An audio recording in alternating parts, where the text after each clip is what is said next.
નરોડામાં રિક્ષા પલટી ખાતા વૃદ્ધાનું મોત। રિક્ષા ચાલકે પૂર ઝડપે બમ કુદાવતા સ્ટીયરિંગ પરથી કાબુ ગુમાવતા અકસ્માત। ચાલક 2 બાળકો સહિત 4 લોકો ઇજાગ્રસ્ત।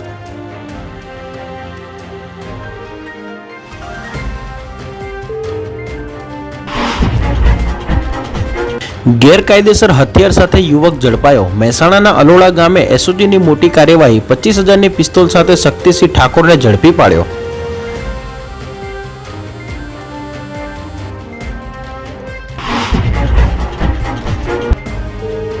વસોમાં જુગારધામ પર સ્ટેટ મોનિટરિંગ સેલનો દરોડો। 2,80,000નો મુદ્દામાલ જપ્ત। રામોલ ગામની સીમમાં રેડ। સ્થાનિક પોલીસની બેદરકારી ખુલ્લી।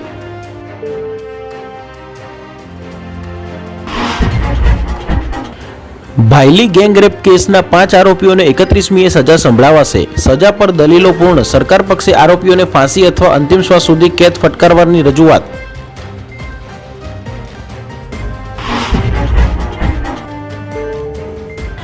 મિસ ફાયરિંગ કેસમાં પીએસઆઈના સસ્પેન્શનની તૈયારીઓ। પીએચ મકવાણાને તાત્કાલિક અસરથી બદલી કરી હેડક્વાર્ટરમાં મુકાયા। ઇજાગ્રસ્ત અરવિંદભાઈ હજુ પણ સારવાર હેઠળ।